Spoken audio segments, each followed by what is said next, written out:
My daughter forbade me from going to her wedding, so I said, "Check your phone," when she looked. I still remember the exact moment my heart shattered into 1,000 pieces. It was a Tuesday afternoon, 3 weeks before what was supposed to be the happiest day of my daughter's life.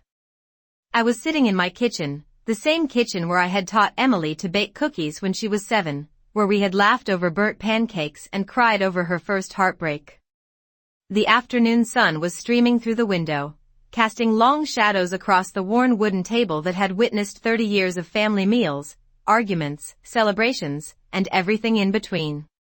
My phone buzzed. A text from Emily.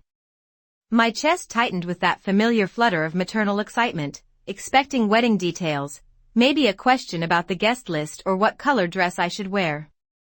Instead, the words on the screen felt like a physical blow to my stomach. "Mom, I need to talk to you about the wedding. Mark and I have been discussing this, and we think it would be best if you didn't come. I know this sounds harsh, but you've been so embarrassing lately. You don't understand how things work in Mark's social circle. His parents are very sophisticated people, and I just can't risk you saying something inappropriate or wearing something that doesn't fit the aesthetic we're going for. Please try to understand. This is MY Day, and I need everything to be perfect." I read those words 5 times, then 10, then lost count. Each reading felt like a fresh stab to the chest. Embarrassing. That single word echoed in my mind like a taunt. I had raised this girl alone after her father walked out when she was 3. I had worked double shifts as a nurse for 20 years to put her through private school, to afford her dance lessons and summer camps, to make sure she never felt the sting of poverty that I had known as a child. I had sacrificed vacations, new clothes for myself, even necessary medical treatments to ensure she had everything she needed. And now, I was too embarrassing for her wedding. My hands trembled as I set the phone down. The kitchen suddenly felt suffocating, the walls closing in around me. I stood up, paced to the window, stared out at the small garden I had maintained for decades. The roses I had planted when Emily was born were blooming, their red petals vibrant against the green leaves. Everything looked the same as it had that morning, but my entire world had shifted on its axis. How had I become this person, someone so mortifying that my own daughter couldn't bear to have me at her wedding? I thought back over recent months, searching for clues I had missed, signs that our relationship had deteriorated to this point. The truth was, I had noticed changes. Emily had started visiting less frequently after she met Mark 2 years ago. The weekly dinners we used to share became monthly, then sporadic. Her calls grew shorter, more perfunctory. When I asked about her life, about Mark, about their plans, her answers became vague and dismissive. I had attributed it to young love, to the natural process of a daughter establishing her independence. Now, standing in my kitchen with tears streaming down my face, I realized there had been something more sinister at play.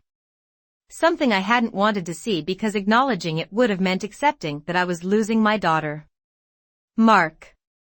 I forced myself to think about him objectively, pushing past the polite smile I had maintained during our few awkward interactions.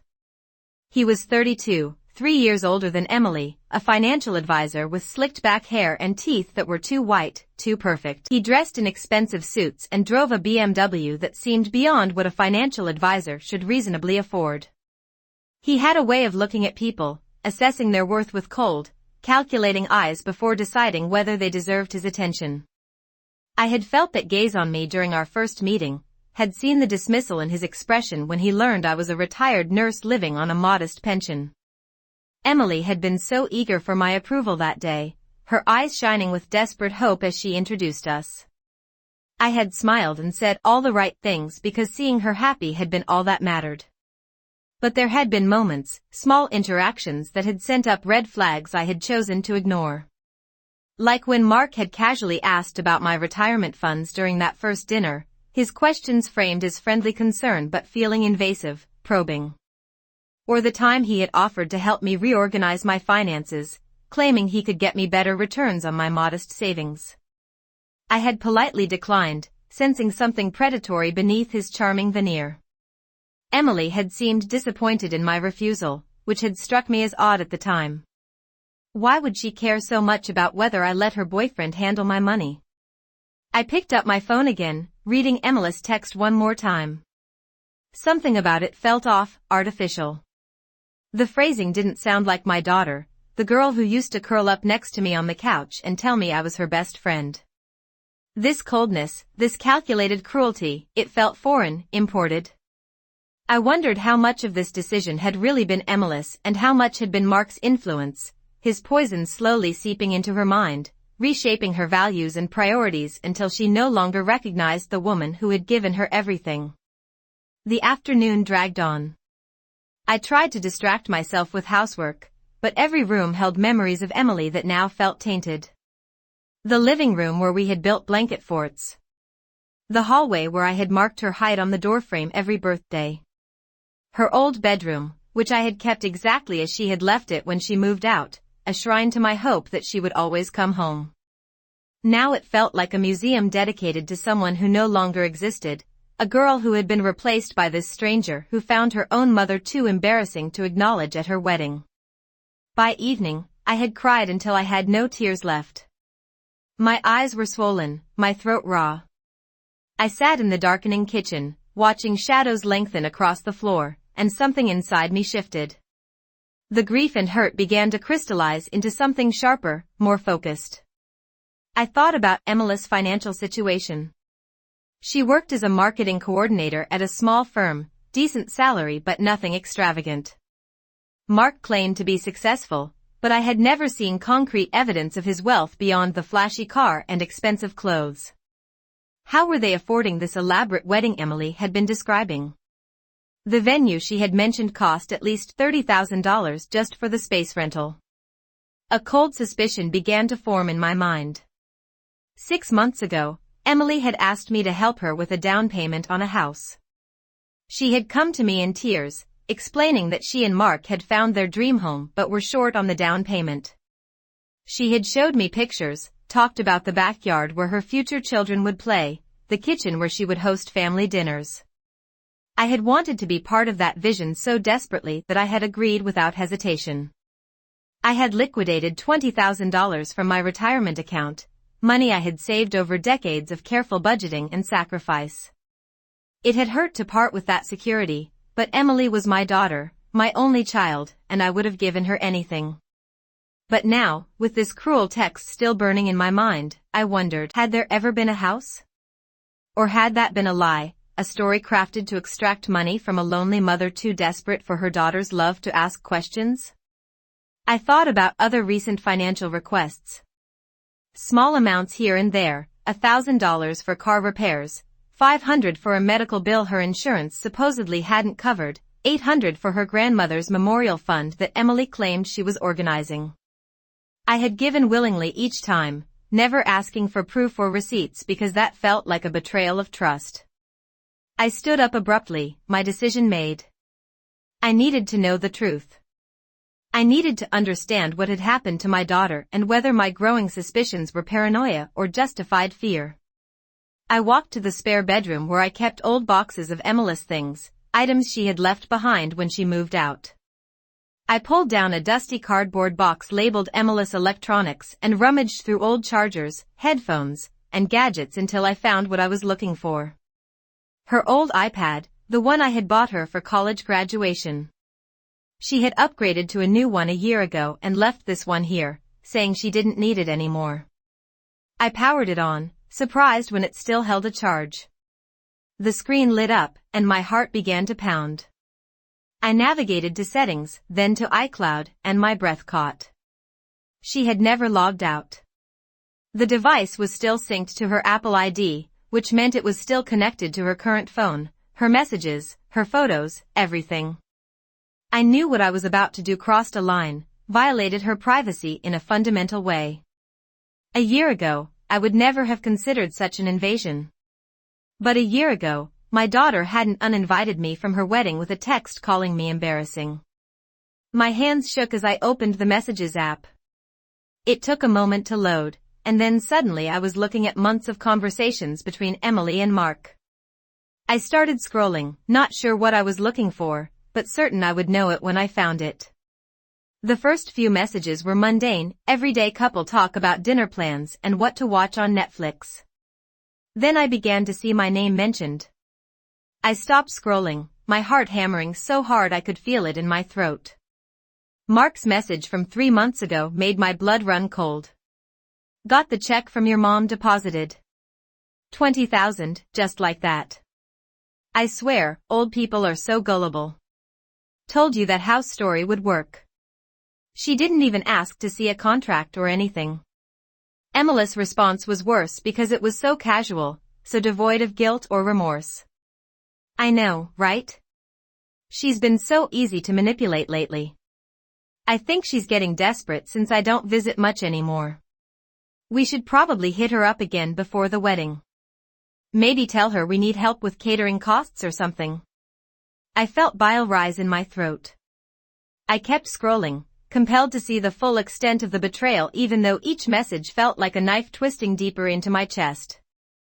There were dozens of conversations discussing me, planning how to extract more money, laughing about my naivety. Mark referred to me as the cash cow and the old lady. Emily called me pathetic and desperate for love. They had a running joke about how many times they could make me cry by canceling plans last minute. But the worst was yet to come. I found a conversation from 2 weeks ago where they discussed their long-term plan with chilling casualness. Mark had written, "Once we're married, we need to start working on getting power of attorney. Your mom's what, 65? Perfect age. We wait a year or two, then start suggesting she's losing it mentally. Get her declared incompetent, put her in a cheap nursing home, sell her house. Property's worth at least 400,000 in this market. Split that with my parents' inheritance when they kick the bucket, and we're set for life." Emily's response haunted me. That actually makes sense. She does seem more forgetful lately. We could probably make a case. And honestly, after dealing with her for my whole life, I think I've earned that money. She's so needy and exhausting. Sometimes I wish she would just go away permanently, you know? Like, I love her or whatever, but she's such a burden. I dropped the iPad like it had burned me. The device clattered onto the hardwood floor, but I barely registered the sound. My entire body had gone numb, shock insulating me from the full emotional impact of what I had just read. This wasn't just financial exploitation. This was something far darker, far more calculated. My own daughter had been systematically planning to destroy my independence, my autonomy, my entire life, just to get her hands on money I had worked my entire life to earn. I don't know how long I sat there on the floor of that spare bedroom, staring at nothing, my mind struggling to process the enormity of the betrayal.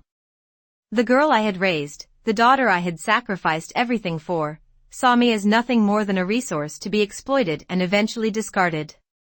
Every loving word she had spoken, every hug, every "I love you, Mom" had been a performance designed to keep me compliant, generous, and unaware. I thought about all the times I had blamed myself for our growing distance, wondering what I had done wrong, how I could be a better mother. The truth was so much worse than anything I had imagined. As the initial shock began to fade, something else emerged. Anger. Pure, white-hot rage that started in my core and spread through my body like wildfire. These people thought I was weak, pathetic, an easy mark. They had underestimated me in the most fundamental way. They saw a lonely old woman desperate for love and approval. They didn't see the nurse who had dealt with violent patients and life-or-death emergencies for 4 decades. They didn't see the single mother who had clawed her way up from poverty through sheer determination. They didn't see the survivor who had rebuilt her life after her husband's abandonment. They saw what they wanted to see, and that was going to be their fatal mistake. I picked up the iPad, my hands steady now, purpose overriding emotion. I began systematically going through everything. I took screenshots of every damning message, every cruel joke, every financial discussion. I documented the timeline of their requests for money and their private acknowledgments that they had been lying. I found photos they had taken at expensive restaurants and luxury vacations, lavish spending that directly contradicted Emily's claims of financial struggle. I discovered Mark's Venmo account showing payments for bottle service at clubs, designer clothes, and gambling losses. Every piece of evidence was carefully saved and organized. Then I found the videos. Emily had apparently been recording some of their conversations, probably as mementos or maybe just for entertainment. I clicked on one dated a month ago. The video showed their apartment, Mark lounging on an expensive leather couch I recognized as something Emily had told me was a gift from Mark's parents. The angle suggested Emily was holding the phone, filming him. His voice filled the small speaker, and what he said made my hands clench into fists. Mark was laughing, clearly relaxed and uninhibited, probably after a few drinks. The whole key with Diane is making her feel needed while keeping her isolated. That's why I told Emily to gradually cut back on visits but always make it seem like she's super busy, not like she's avoiding her mom. Lonely old people will do anything for attention from their kids. We just have to play the part long enough to bleed her dry. The inheritance from her parents that she mentioned? That's probably another 50 grand we can guilt out of her. Just gotta keep telling her about our financial struggles, maybe throw in a fake medical scare or something. Emily's voice came from behind the camera, lighter, almost playful. You're so bad. What if she figures it out? Her laughter suggested she found the possibility amusing rather than concerning. Mark's response chilled me to my core. She won't. And even if she does, what's she gonna do? She's got no one else. Her friends from work all retired and moved away. We're literally her only family. She'll take whatever scraps of attention we give her and thank us for it. That's the beauty of it. We hold all the cards. The video ended. I sat in the darkness of the spare bedroom, the iPad's glow the only light, and felt something fundamental shift inside me. They were right about one thing. I was alone. My parents had passed years ago, my siblings lived across the country and we rarely spoke. My nursing friends had indeed moved away or drifted apart after retirement. Emily had been my world for so long that I had allowed other relationships to atrophy. But they were catastrophically wrong about what that meant. Being alone didn't make me weak. It made me free. Free from concerns about collateral damage, free from worries about protecting anyone else, free to do what needed to be done without restraint. I spent the rest of that night researching. I learned about elder financial abuse, about the legal protections available, about how to document and report such crimes. I discovered that what Emily and Mark had done wasn't just morally reprehensible, it was criminal fraud. The forged documents Mark had mentioned, the lies used to extract money, the conspiracy to declare me incompetent for financial gain, all of it fell under state and federal laws against elder abuse.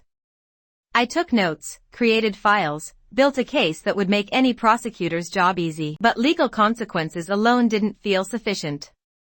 They had tried to destroy my life, to steal not just my money but my dignity, my independence, my future. They deserved to understand what it felt like to have everything you believed was secure crumble around you. They deserved to experience the same humiliation, betrayal, and loss they had inflicted on me. And most of all, they deserved to know that underestimating me had been the biggest mistake of their lives. The wedding was in 3 weeks. They wanted everything to be perfect, wanted to celebrate their love in front of family and friends, wanted to present this image of a happy, successful couple starting their life together. I was going to give them a wedding they would never forget, just not in the way they anticipated. I began to plan, drawing on 4 decades of experience managing complex situations, coordinating with difficult people, and staying calm under pressure. If nursing had taught me anything, it was how to assess a situation, identify the critical interventions, and execute a plan with precision and confidence. Over the next few days, I continued monitoring Emily's messages through the iPad.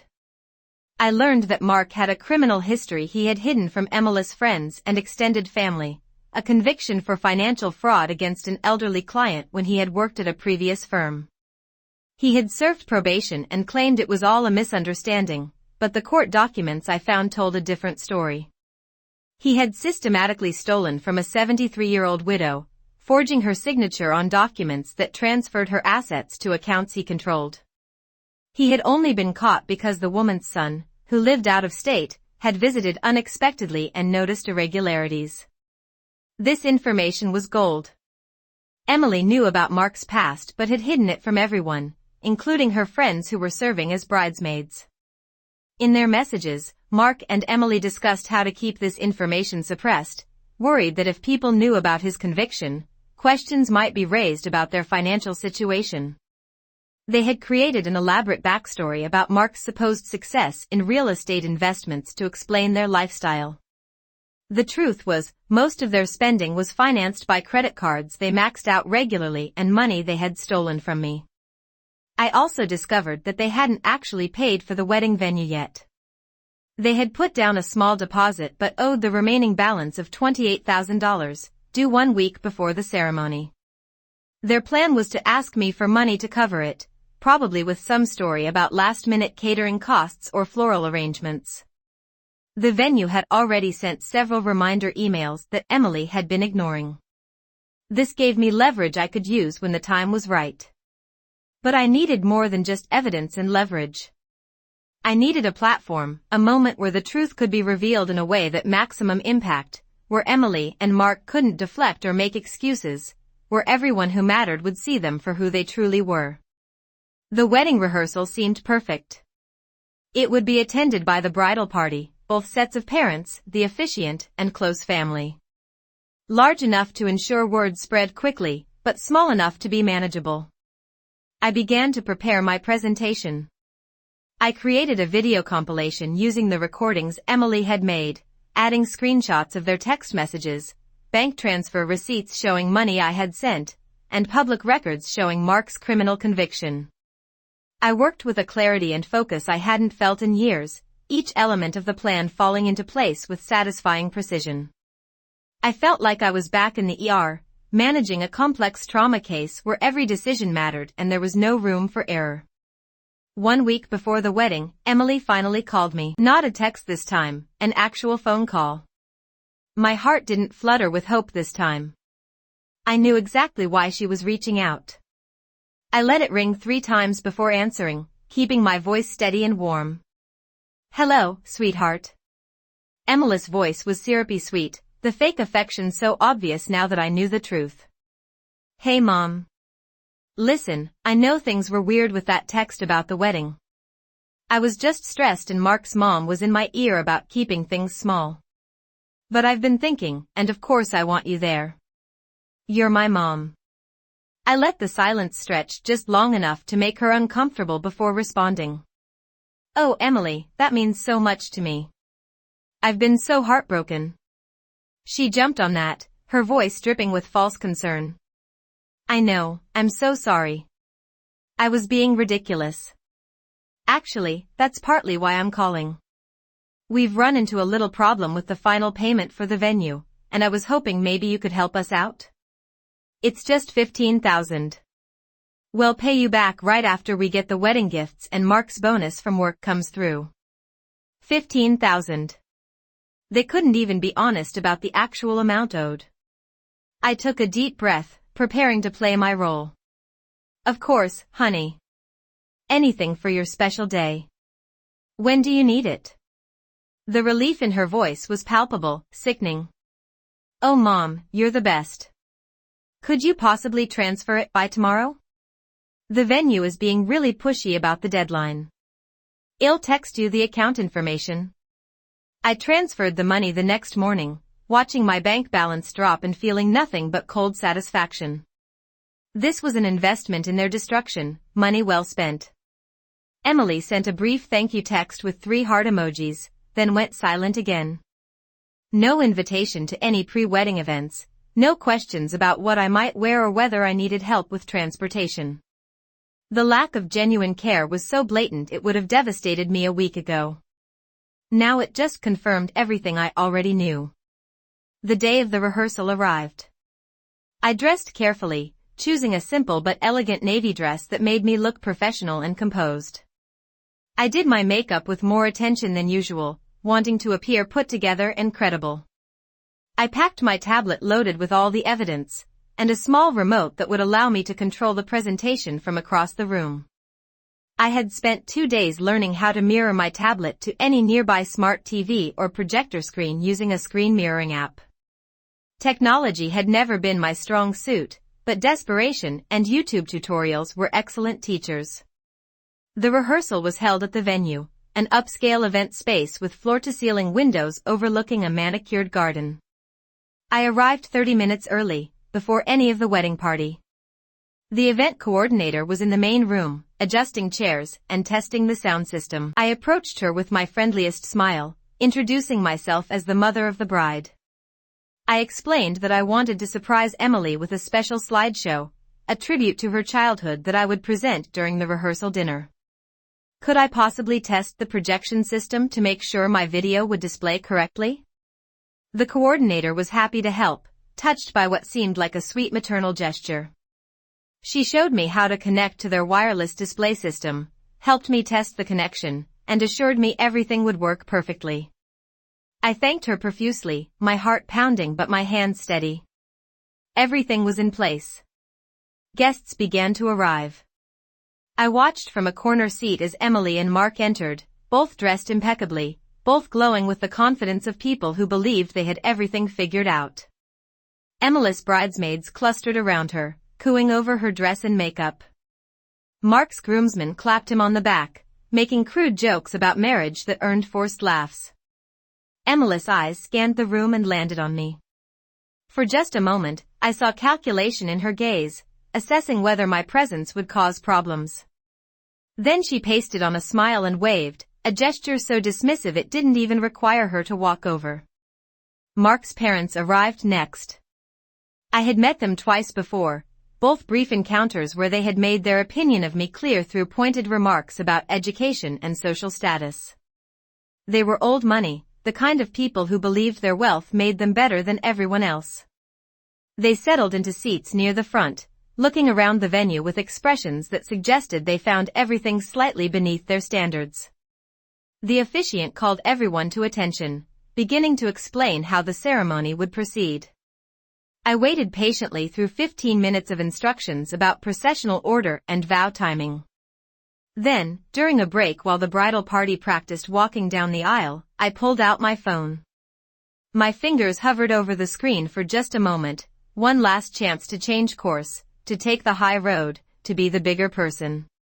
Then I thought about Emily's text calling me embarrassing, Mark's voice laughing about bleeding me dry, their casual discussion of putting me in a nursing home and stealing my house. I typed a simple message and sent it to Emily's phone, "Check your phone." Then I triggered the screen mirroring connection. The large projection screen at the front of the room, which had been displaying the venue's logo, suddenly switched to show my tablet display. There was a moment of confusion as people turned to look, wondering what was happening. Emily pulled out her phone, saw my text, and her brow furrowed. She looked up at the screen just as the video compilation began to play. The first image was a text conversation between her and Mark, blown up large enough for everyone in the room to read clearly. Mark's message about me being a gullible cash cow filled the screen. The room went silent. Emily's face drained of color. Mark stood frozen, his mouth slightly open, not yet understanding the full scope of what was happening. Then the video shifted to show bank transfer records, money I had sent with dates and descriptions. $20,000 for a house down payment. $800 for a memorial fund. $500 for medical bills. Each transfer was highlighted, with text overlay showing what Emily had told me the money was for. Then came Emily's messages, her own words condemning her.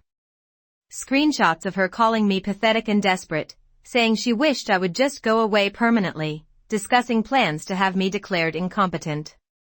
The room erupted in gasps and murmurs. Emily's bridesmaids stepped back from her as if she had become toxic. One of them, her best friend since college, had tears streaming down her face, hand over her mouth in horror. Mark tried to move toward the screen, probably thinking he could shut it down somehow, but he froze when his own voice filled the room. The video Emily had recorded played, his words about isolating me and manipulating me crystal clear in the acoustically perfect venue. His crude laughter, his detailed explanation of their strategy, his dismissive comments about old people all played for an audience that included his own parents, who sat rigid with shock and, unless I was mistaken, barely suppressed rage. But I wasn't done. The presentation shifted to public records. Mark's criminal conviction appeared on screen, complete with court documents and news articles about his theft from an elderly widow. The details were damning: how he had forged signatures, how he had stolen nearly $100,000, how he had shown no remorse during the trial. Then came messages between Emily and Mark where she acknowledged knowing about his past and helped him hide it, discussing specifically how to keep this information from her friends and family. The final segment was the most devastating. It showed their plan in their own words, messages discussing how to get power of attorney, how to have me declared incompetent, how to sell my house and split the proceeds. Emily's wish that I would just go away permanently appeared in large text on the screen, impossible to dismiss or explain away. The video ended with a final message I had created: financial elder abuse is a crime. Fraud is a crime. These people stole from me, lied to me, and planned to destroy my life. This is the couple you came here to celebrate today. The silence that followed was absolute and crushing. Then chaos erupted. Emily was screaming, actually screaming, her carefully crafted composure shattered completely.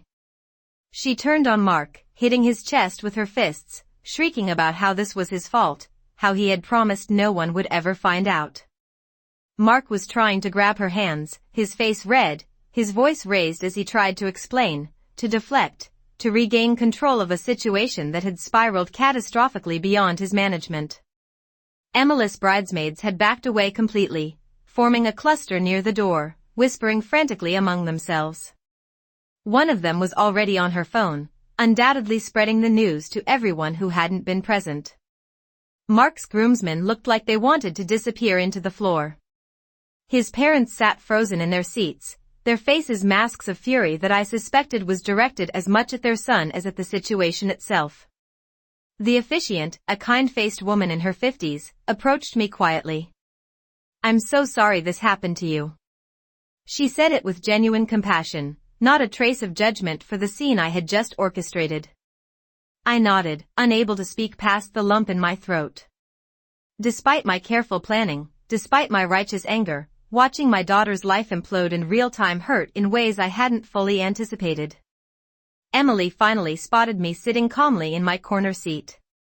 Her face contorted with rage and something else, something that might have been shame or fear or desperate calculation. She crossed the room in quick strides, her bridesmaids calling after her in alarm. "Mom," she hissed when she reached me, her voice shaking with barely controlled emotion. "How could you do this? How could you humiliate me like this in front of everyone? These are my friends, my future in-laws. You've ruined everything." I looked up at her, this woman I had raised and loved and sacrificed everything for, and felt a strange sense of calm settle over me. "I ruined everything?" I asked quietly, my voice steady. I wasn't the one who called my mother a pathetic cash cow. I wasn't the one who stole thousands of dollars while lying about houses and medical bills. I wasn't the one who planned to have my parent declared incompetent and locked in a nursing home to steal her property. You did that, Emily. You and Mark. I just made sure everyone knew who you really are. Mom, please, her voice cracked, and for a moment she sounded like the little girl who used to run to me when she was scared. We can fix this. We can talk about this privately. Just please, please make this stop. She was crying now, mascara running down her cheeks, but I felt nothing. No sympathy, no maternal instinct to comfort her.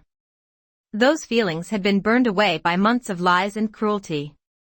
There's nothing to fix, I said, standing up and gathering my things. You made your choices.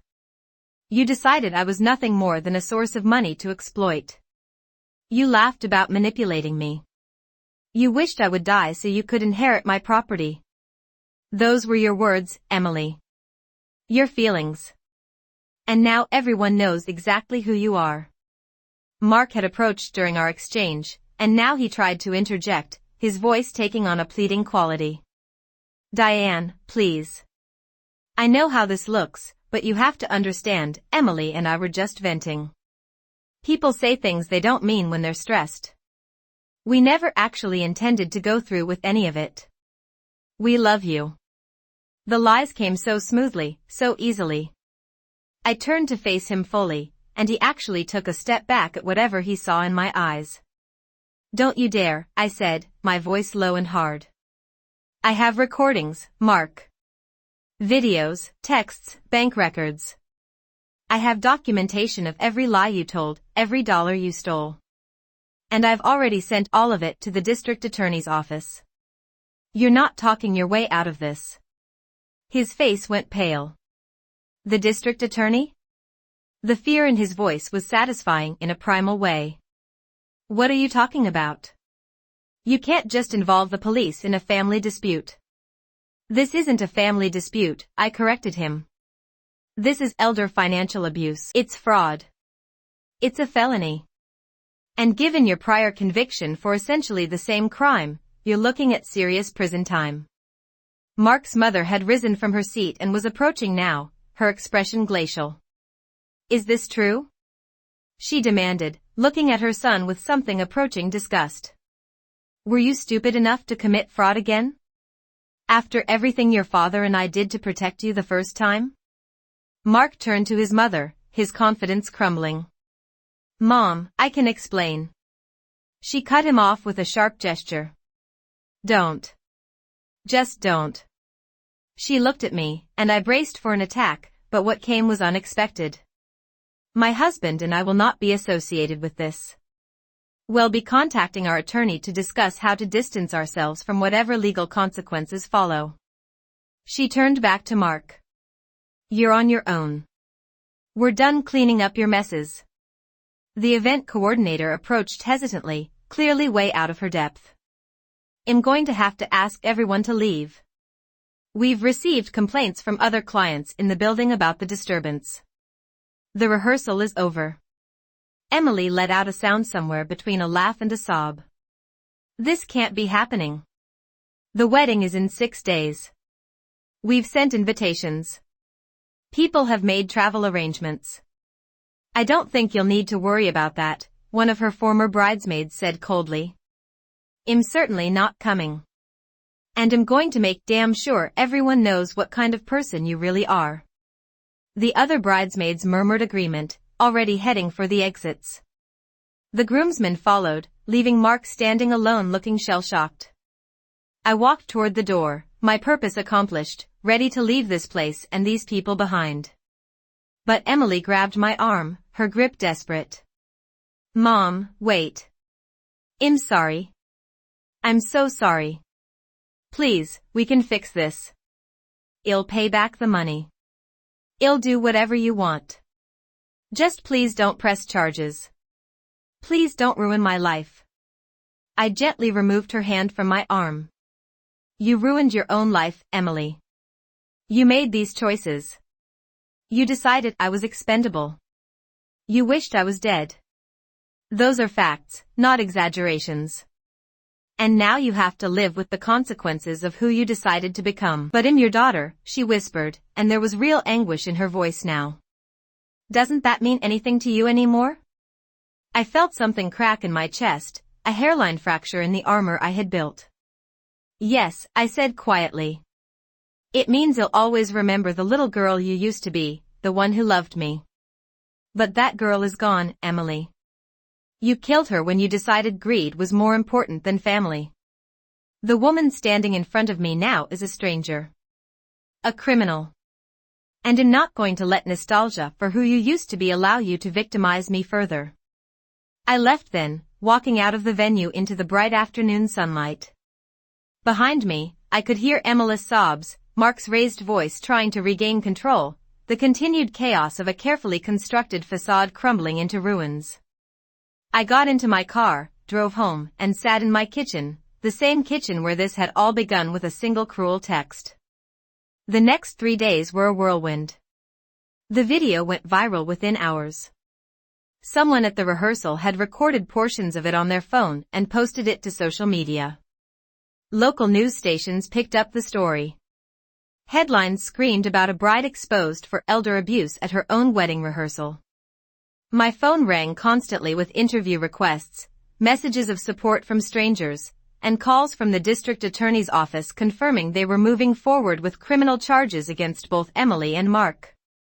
I gave a single interview to a local investigative reporter who had built a career exposing financial crimes against the elderly. She listened to my story with appropriate outrage and compassion, took copies of all my documentation, and promised to follow the case through the legal system. Her article ran 2 days after the rehearsal, detailing not just what Emily and Mark had done to me, but connecting it to Mark's previous conviction and raising questions about how many other elderly victims might be out there. The article changed everything. The district attorney's office had been treating this as a relatively minor fraud case, but the public attention elevated it to something much larger. The DA himself called me personally to assure me they would prosecute to the fullest extent of the law. Mark's previous victim, the 73-year-old widow he had stolen from years ago, came forward with additional testimony about his methods and patterns. Her son contacted me, and we shared our experiences of manipulation and betrayal, finding solidarity in our mutual victimization. Emily tried to reach me constantly. Calls, texts, emails, even attempts to show up at my house. I documented everything but never responded. My attorney had advised complete silence, explaining that anything I said could potentially be used against me if Emily tried to claim I had somehow provoked or coerced her actions. So I watched from a distance as her life collapsed in spectacular fashion. The wedding was cancelled, obviously. The venue kept their deposit and final payment, a total loss of over $30,000. Emily's employer placed her on administrative leave pending an internal investigation into whether she had used company resources to facilitate her fraud schemes.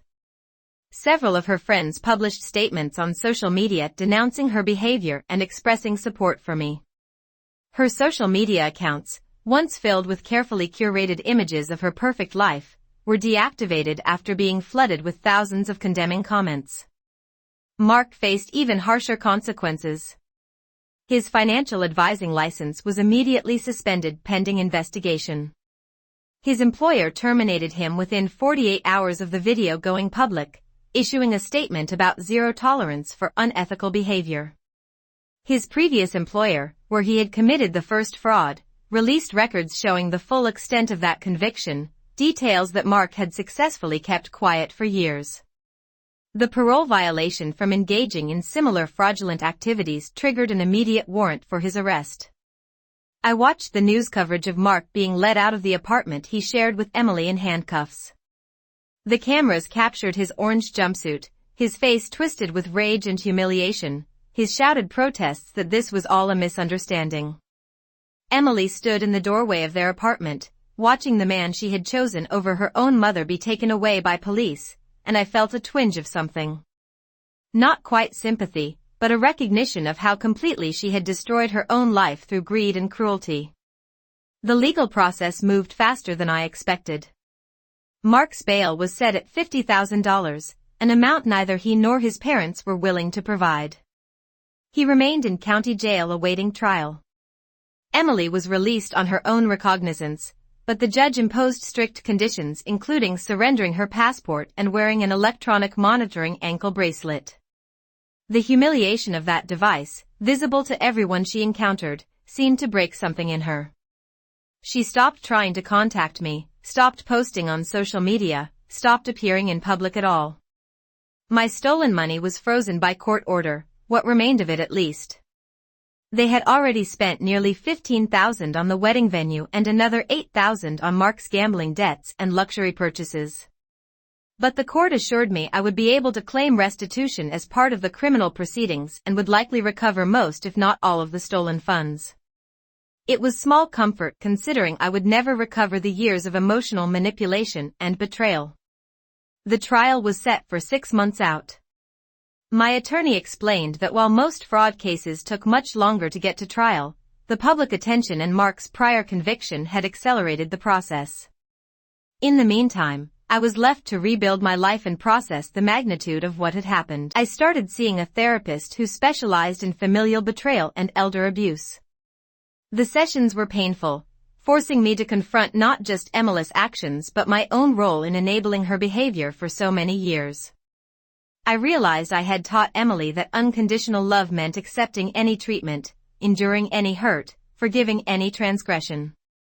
I had modeled sacrifice to the point of self-destruction, showing her that a mother's needs were always secondary, always negotiable, always something that could be deferred or dismissed. I had been so desperate to maintain our relationship after her father left that I had tolerated gradually increasing disrespect and exploitation, always telling myself that things would get better, that she was just going through a phase, that my love would eventually remind her of who she used to be. The truth was more complex and painful than I wanted to admit. Emily had learned from me that people could be used as resources, that love was transactional, that the person who gave the most had the least power. I had inadvertently trained my own daughter to see me as someone who existed solely to meet her needs and demands. And when Mark had come along with his predatory instincts and criminal experience, he had found a woman already primed to view her mother as an exploitable asset rather than a human being deserving of respect and dignity. Understanding this didn't excuse what Emily had done. She was an adult who had made conscious choices to lie, steal, and conspire. But it did help me make sense of how we had arrived at this devastating point. It also clarified what I needed to do going forward. If I survived this experience, if I built a life on the other side of this trauma, I would need to establish entirely different patterns and boundaries. I would need to learn that saying no was not cruel, that protecting myself was not selfish, that demanding respect was not unreasonable. 6 weeks after the rehearsal explosion, I received an unexpected letter in the mail. The return address showed it came from the county jail where Mark was being held. For a moment, I considered throwing it away unopened, but curiosity won out. Inside was a handwritten note, Mark's surprisingly neat script covering both sides of a single piece of lined paper.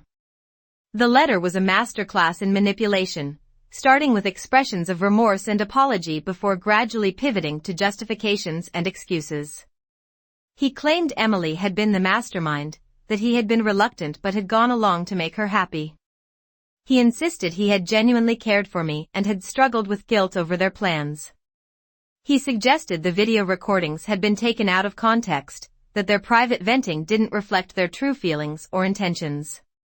He implied that by exposing them publicly I had overreacted, turning what should have been a private family matter into a criminal case that was ruining young people's lives over what amounted to a misunderstanding. The letter concluded with a request. He asked me to consider writing a statement to the court asking for leniency, explaining that I had forgiven them and didn't believe prosecution was necessary. He reminded me that I was Emily's mother, that surely I didn't want to see my own daughter sent to prison over mistakes made under his bad influence. He suggested that if I helped them now, we could all move forward and rebuild our family relationships. I read the letter twice, marveling at his audacity. Even from jail, facing serious felony charges, he was still trying to manipulate me. Still trying to reframe their calculated cruelty as a mistake, their months of fraud as a misunderstanding. Still suggesting that my role was to protect them from consequences rather than to protect myself from further harm. I took a photo of the letter, sent it to my attorney and the district attorney's office as additional evidence of his ongoing attempts at manipulation, then shredded the original and threw it away. Emily sent her own letter a week later. Unlike Mark's calculated manipulation, hers was raw and chaotic. The handwriting was messy, sections crossed out and rewritten, tear stains visible on the paper. She wrote about her childhood, reminding me of moments we had shared, gifts I had given her, sacrifices I had made. She told me she had been thinking a lot about how things had gone so wrong, how she had let Mark influence her thinking, how she wished she could go back and make different choices. But then, in the final paragraphs, the true purpose revealed itself. She wrote that she understood I was angry and had every right to be upset. But she begged me to remember that I was her mother, that mothers were supposed to forgive their children no matter what. She said she couldn't survive prison, that it would destroy her, that I was the only person who could save her by asking the court to drop the charges. She reminded me that she was only 29 years old, that her entire life was ahead of her, that one mistake shouldn't define her future forever. One mistake. $26,000 stolen through systematic lies and fraud, months of cruel mockery and dehumanization, detailed plans to have me declared incompetent and institutionalized. One mistake. The minimization was almost more offensive than the original crimes. I saved Emily's letter too, not for the prosecutors but for myself. I needed to remember this moment, this final attempt to guilt and manipulate me into sacrificing my own justice and safety for her comfort. I needed to remember that the woman who wrote this letter had learned nothing, felt no genuine remorse, and would absolutely victimize me again if given the opportunity.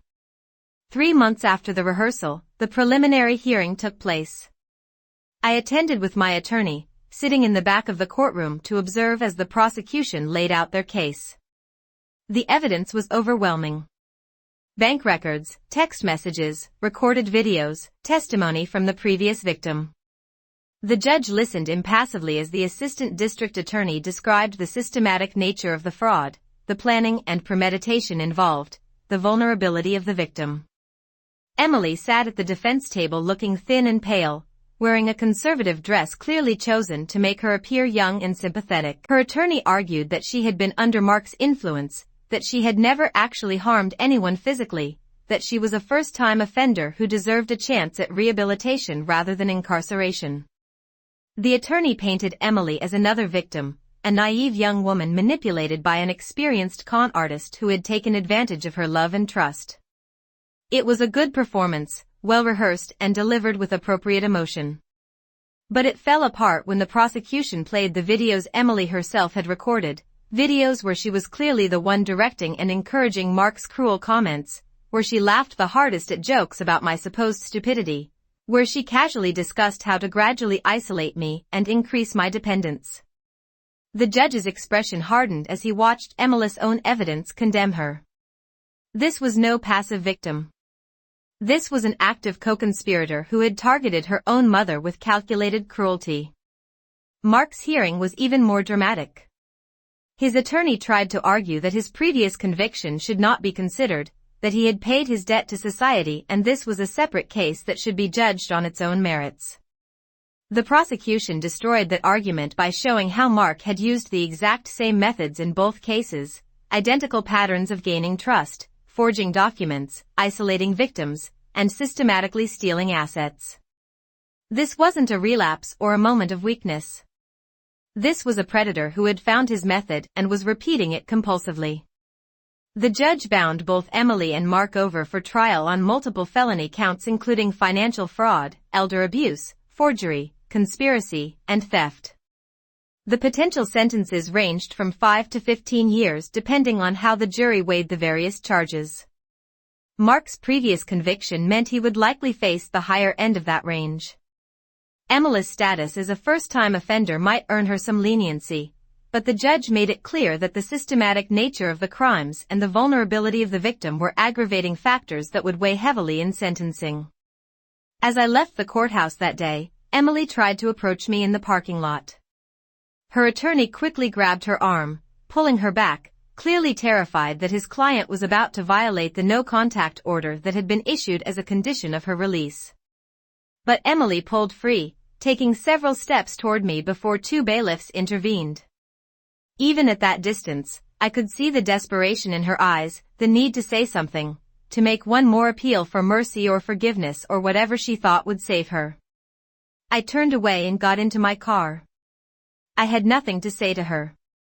Every word that needed to be spoken had been said, every truth that needed to be revealed had been exposed.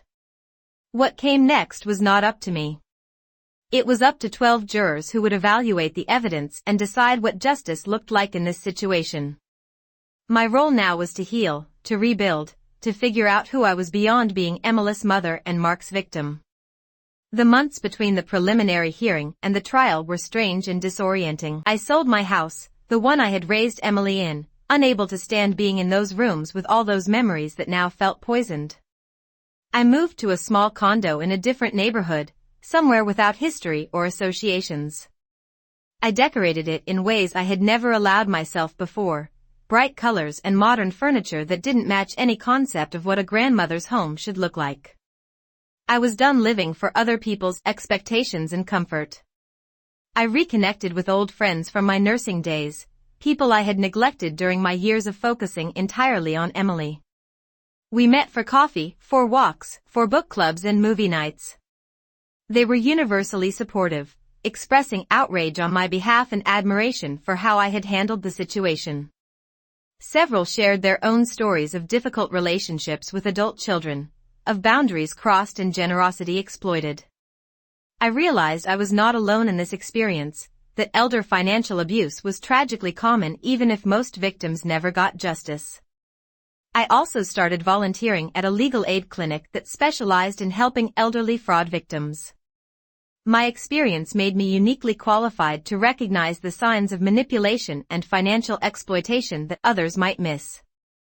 I helped 3 different seniors realize they were being scammed by family members or supposed caregivers. In each case, we were able to intervene before the financial damage became catastrophic. Helping others gave me a sense of purpose that had been missing since my retirement from nursing.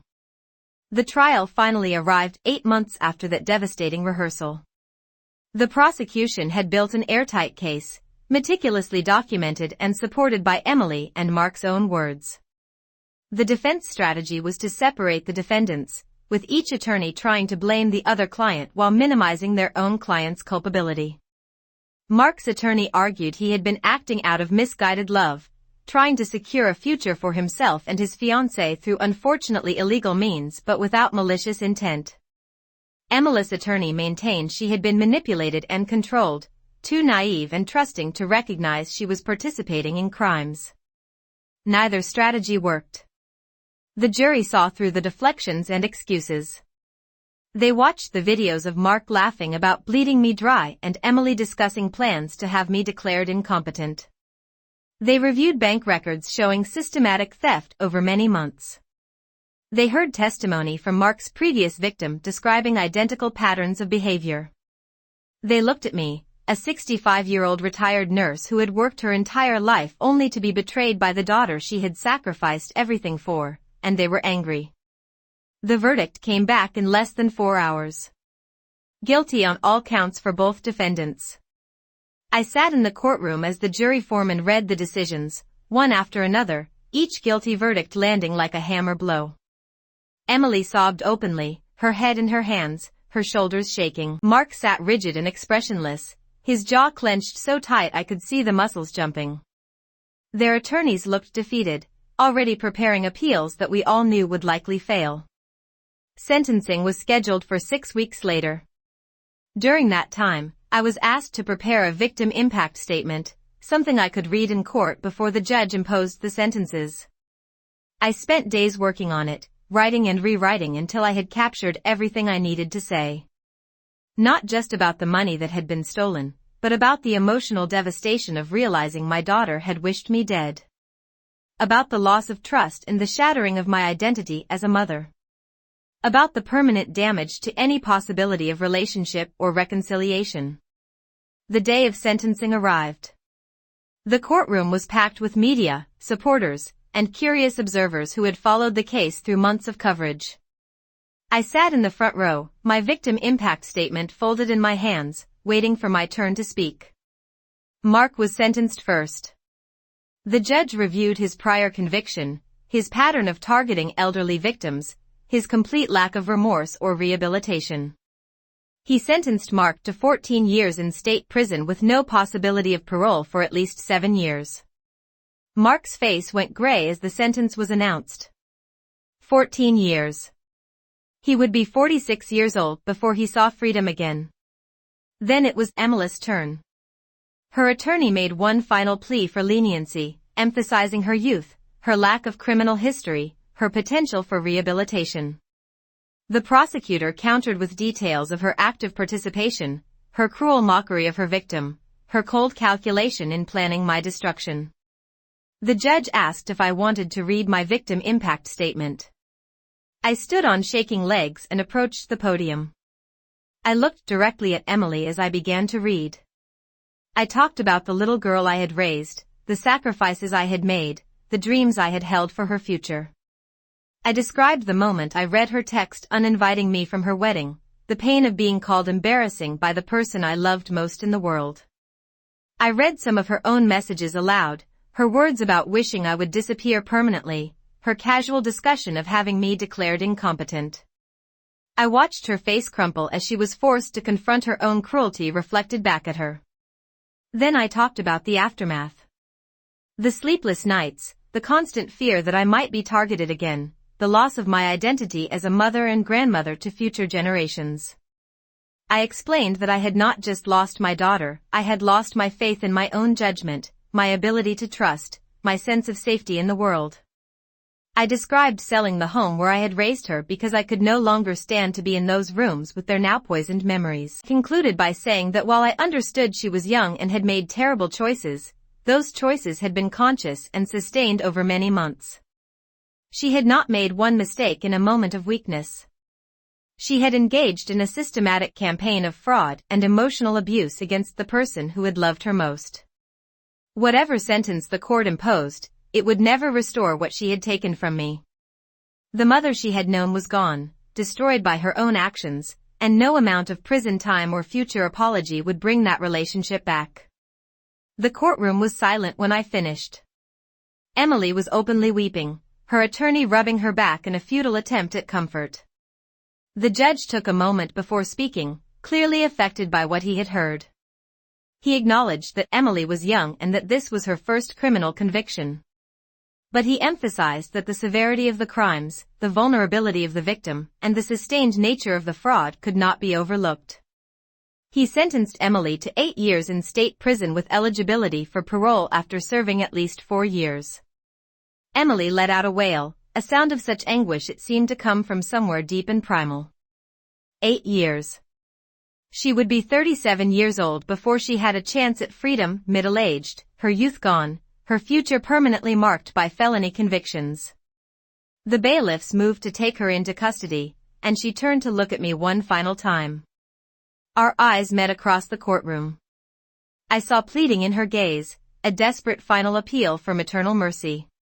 I looked back with steady eyes, not cruel but not yielding either, and then I turned away. I left the courthouse that day feeling a complex mix of emotions. Relief that justice had been served. Sadness for the death of the relationship and the daughter I had thought I knew. Anger that things had ever reached this point. But underneath it all was something else, something unexpected. Freedom. For the first time in 29 years, I was not defined by being Emily's mother. I was not responsible for her choices or obligated to sacrifice myself for her comfort. I was simply Diane, a woman starting over, building a new life on foundations of self-respect and healthy boundaries. The story didn't end there, of course. Over the following months and years, Emily wrote me letters from prison. At first, they were full of blame and anger, accusing me of overreacting, of destroying her life, of being a vindictive and cruel mother who had never truly loved her. I read those letters once and then filed them away, recognizing them as the desperate flailings of someone still unwilling to accept responsibility for her actions. But as time passed, the letters changed. They became more reflective, more genuinely remorseful. Emily wrote about the other women she met in prison, many of whom had similar stories of betraying family members, of choosing drugs or men or money over the people who loved them. She wrote about therapy sessions and slowly coming to terms with the depth of what she had done. She acknowledged, finally, that I had not ruined her life. She had ruined it herself through a long series of choices that had started well before Mark entered the picture. I read those letters but did not respond. I needed to protect myself, to maintain boundaries that kept me safe from further manipulation. I couldn't know if Emily's transformation was genuine or just another performance designed to achieve some goal. And honestly, it didn't matter.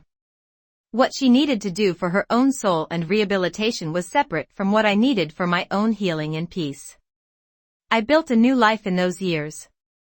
I traveled to places I had always wanted to see but had never prioritized.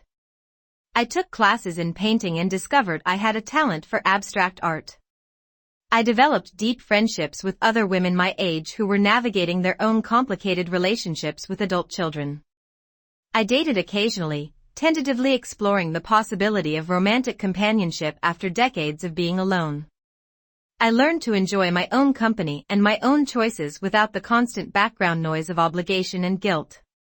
The money I recovered through restitution I invested carefully, working with a financial advisor I vetted extensively to make sure I was not being taken advantage of again.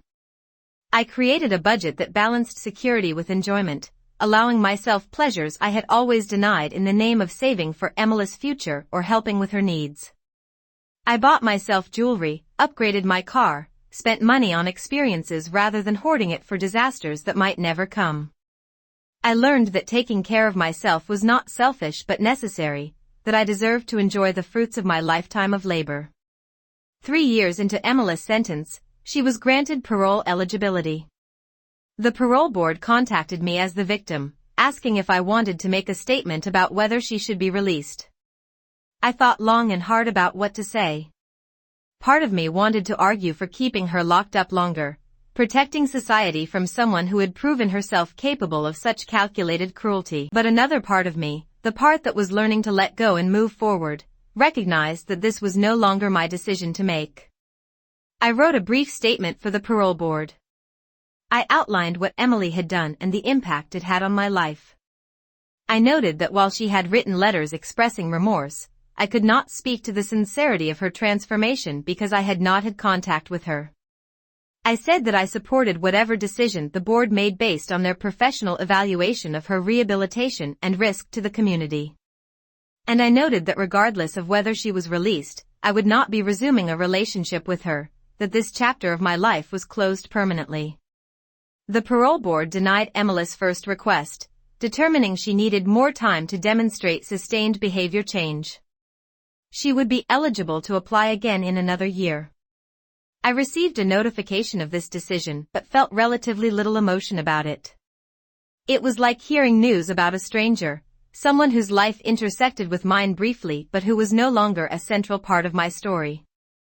Mark served his full sentence without parole, his previous conviction and lack of remorse working against him at every hearing. He was released after 14 years to a world that had moved on without him. I heard through mutual contacts that he struggled to find employment with his criminal record, that he was living in a halfway house and working minimum wage jobs. There was some satisfaction in knowing he had paid a real price for his actions, but mostly I felt nothing. He had been revealed as a small, petty man whose only real talent was exploiting the vulnerable, and without his charm and lies, he was insignificant. As I write this now, 5 years after that devastating text message that changed everything, I am 70 years old and more content than I have been in decades. I have learned that blood relationships do not obligate tolerance of abuse, that motherhood does not require martyrdom, that setting boundaries is an act of self-love rather than selfishness. I have learned that sometimes the most loving thing you can do for someone is to let them experience the full consequences of their choices, even when those consequences are painful. I think sometimes about the life I might have lived if I had never found that old iPad, never seen those messages, never known the truth about how my daughter really saw me. Would ignorance have been easier? Would I have been happier continuing to be exploited if it meant maintaining the illusion of family? The answer is no. Living a lie, even a comfortable one, corrodes the soul. Better to face painful truths and build something authentic, even if it means being alone, than to accept crumbs of affection from people who fundamentally devalue you. The other women I have met through my volunteer work often ask me if I regret how I handled things, if I wish I had dealt with the situation more privately, if I feel guilt about the public humiliation Emily endured. I understand why they ask. Society still expects mothers to protect their children at all costs, to absorb abuse silently, to prioritize family harmony over personal justice. But I have learned that these expectations serve abusers, not victims. They create environments where exploitation thrives because victims are shamed into silence. So no, I don't regret standing up for myself. I don't regret exposing Emily and Mark for who they truly were. I don't regret ensuring they faced legal consequences for their crimes. What I regret is the years I wasted trying to maintain a relationship that had already died, sacrificing my dignity and resources for someone who saw me only as a resource to exploit. I regret not recognizing earlier that the little girl I loved was gone, replaced by someone I would never have chosen to keep in my life if we had not been related. The wounds are still there. I still have moments when something triggers a memory and I feel that familiar ache of loss and betrayal. I still occasionally wonder what Emily is doing, whether she ever truly understood what she destroyed. But those moments are fewer and further between, and they no longer define my daily existence. I have built a life where I am the center of my own story rather than a supporting character in someone else's drama. If I could go back and tell my younger self anything, it would be this: your love is not worthless just because someone treats it carelessly. Your needs are not less important than someone else's wants. Saying no does not make you a bad mother. Protecting yourself does not make you selfish. Demanding respect is not unreasonable. And sometimes, the healthiest thing you can do for everyone involved is to walk away and let people face the natural consequences of their choices. I am Diane. I am a retired nurse, a survivor, an artist, a volunteer, a friend. I am a woman who was betrayed by the person she loved most and who found the strength to fight back. I am someone who learned that the only person whose love and approval I truly need is my own. And that lesson, painful as it was to learn, gave me a second chance at life when I thought my story was ending. My daughter forbade me from going to her wedding. So I said, check your phone. When she looked, she saw exactly who I had become, someone who would no longer accept crumbs of affection in exchange for my dignity, my resources, and my future. Someone who knew her own worth. Someone who chose herself, finally, after a lifetime of choosing others. And in that moment, everything changed forever.